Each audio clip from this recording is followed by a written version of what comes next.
Le Saint-Esprit est là. Merci Saint-Esprit. Merci Seigneur. L'Esprit de Dieu est parmi nous. Il est parmi nous. Il est parmi nous. Il est parmi nous. L'Esprit de Dieu est parmi nous. Il est parmi nous. Il est parmi nous. Il est parmi nous. C'est pourquoi je veux l'adorer. Je veux l'adorer. Je veux l'adorer. Je veux l'adorer. C'est pourquoi je veux l'adorer. Je veux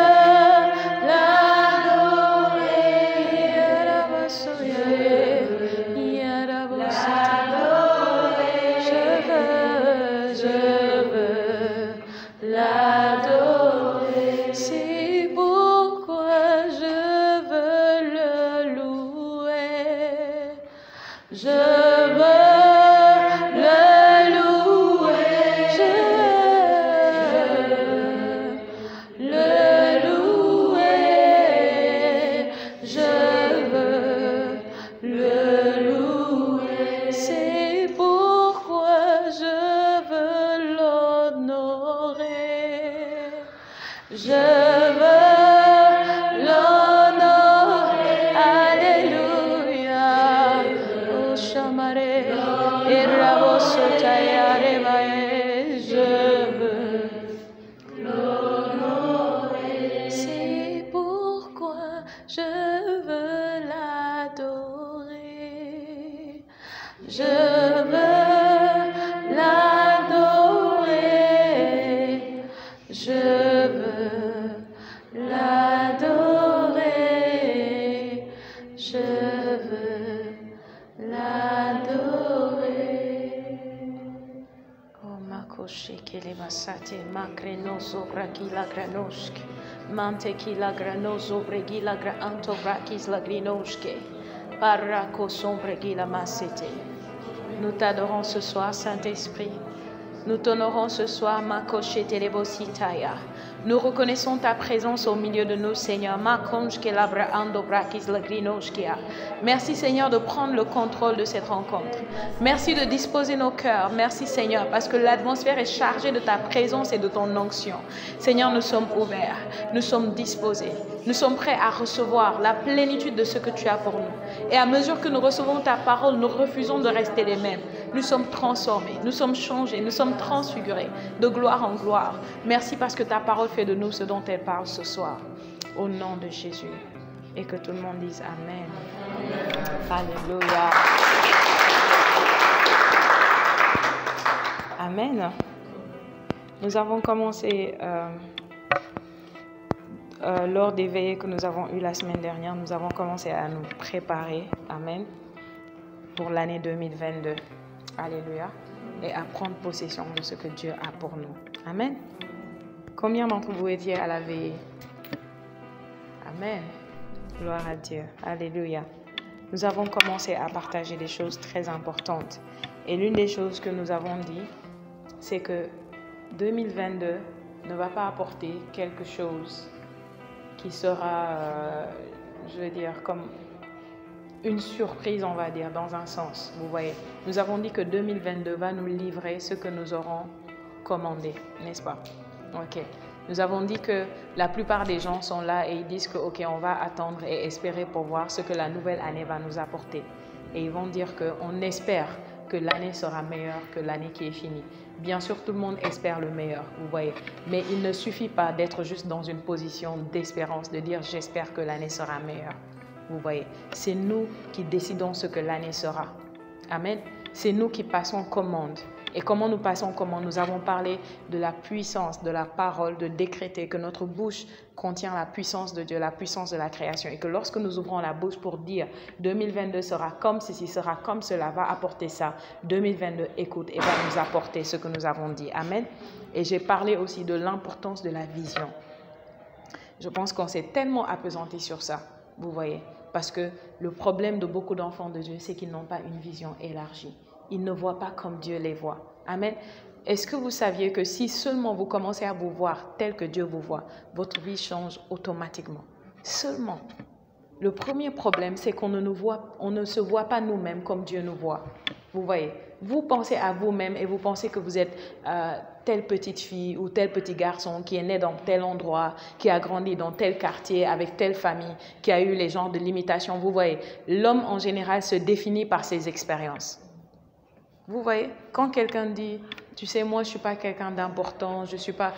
Sur quoi est-ce qu'il se base pour dire ça? Il se base sur ses expériences. Il se base sur les choses qu'il a vues, qu'il a vécues, les choses qu'on lui a dit. Il se base peut-être sur le fait qu'il n'a pas d'emploi en ce moment. Donc pour lui, le fait qu'il n'a pas d'emploi, ou bien le fait qu'il a un emploi où il gagne un salaire misérable, pour lui, c'est ça qui le définit. Donc parce qu'il n'a pas un bon emploi ou parce qu'il ne gagne pas bien sa vie financièrement, il se dit que tu sais, je ne suis pas quelqu'un d'important. Et quand il voit quelqu'un d'autre qui a un bon salaire, un meilleur emploi, il se dit que lui, c'est quelqu'un d'important. Vous voyez, les hommes se basent sur des choses qui sont tellement charnelles, qui sont tellement passagères, vous voyez, qui sont tellement changeantes pour se définir eux-mêmes. Mais Dieu ne se base pas sur tout cela. Dieu se base sur le fait que c'est lui ton créateur. Amen. C'est lui qui t'a créé. Tu es son pur produit. Alléluia. Dis avec moi, je suis le produit de Dieu. Allons lire Éphésiens 2, verset 10. Quelqu'un peut nous lire ça peut-être? C'est un de mes versets préférés de la Bible. Amen. Éphésiens 2, verset 10. Amen. Dis à quelqu'un, Dieu est bon. Amen. Quelqu'un a trouvé pour nous lire ça? Éphésiens 2, verset 10. Éphésiens 2, verset 10. Car nous sommes son ouvrage, ayant été créés en Jésus-Christ pour de bonnes œuvres que Dieu a préparées d'avance, afin que nous les pratiquions. Amen. Amen. Vous voyez? Il dit car nous sommes son ouvrage en Jésus-Christ.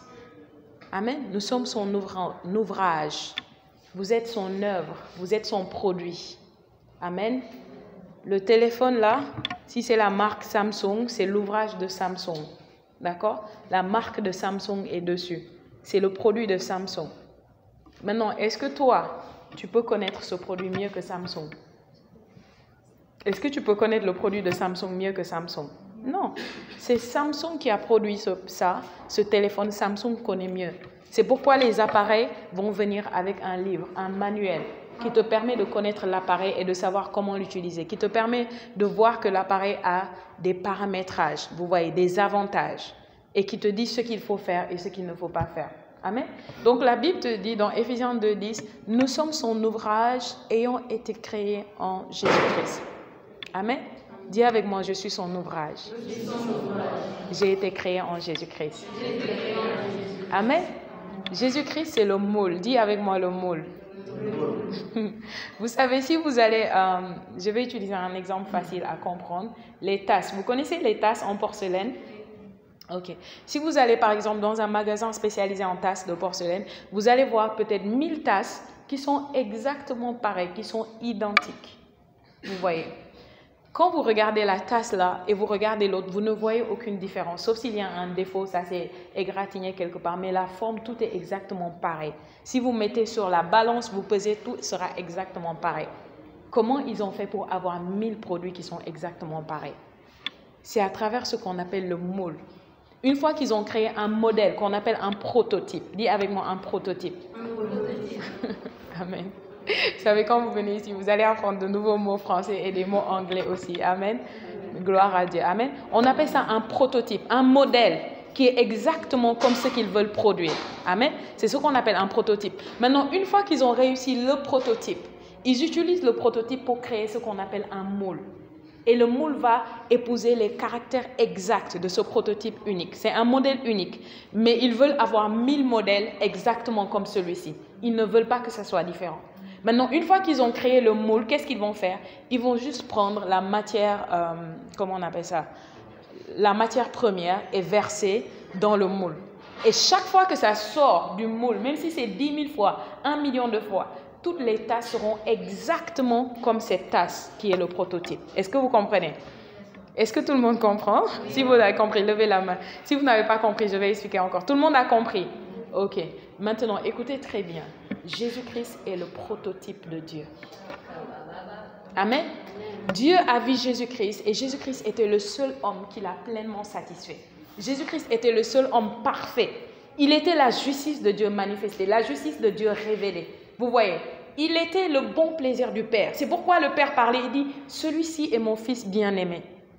En lui, j'ai mis toute ma joie. » Amen. En lui, j'ai mis toute ma joie. Le Père était fier de Jésus. Le Père aimait Jésus. Et le Père était satisfait. Jésus était Adam.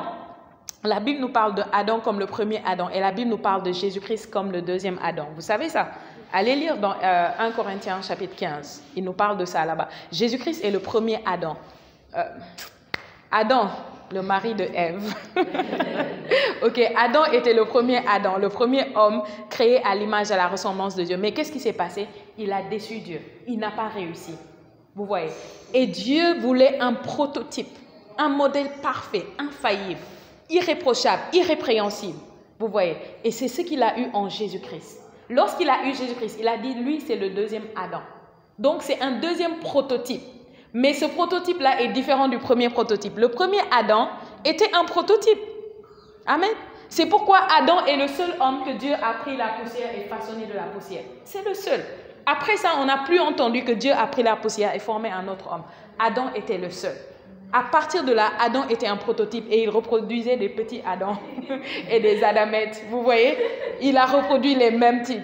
Vous voyez? Mais puisqu'il était imparfait, puisqu'il a failli, puisqu'il a chuté, tout ce qu'il reproduisait maintenant avait le défaut que le prototype avait.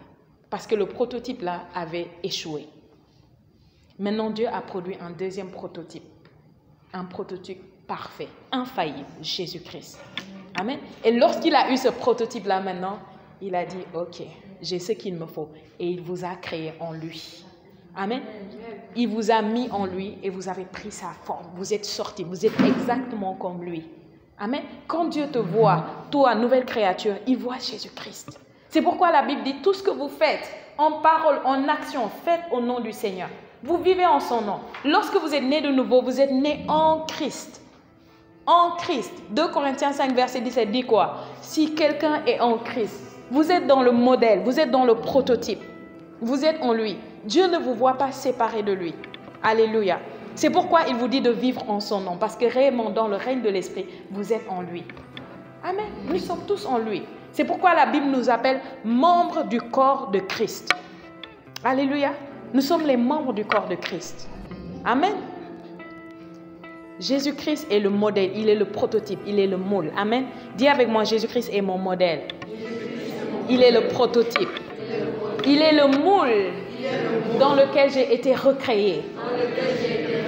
C'est pourquoi je suis parfait comme lui. Irrépréhensible.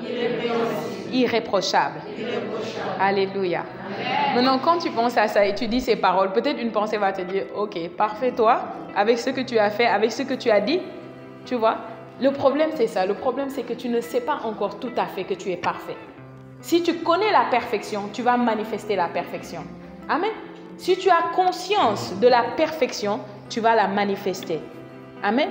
Si tu n'as pas conscience de la perfection, tu ne vas pas la manifester. Alléluia. C'est ça le problème. Dis à quelqu'un, c'est ça le problème. Si seulement tu deviens plus conscient. Ah oui, dis à quelqu'un, parle à quelqu'un, c'est important. Alléluia. Est-ce que vous savez pourquoi on vous fait parler quand vous venez ici? Parce que ça développe justement cette conscience-là. Amen. C'est comme ça que tu la développes en parlant. Amen. Si seulement tu deviens plus conscient. Donc lorsque Dieu te voit en lui. Amen.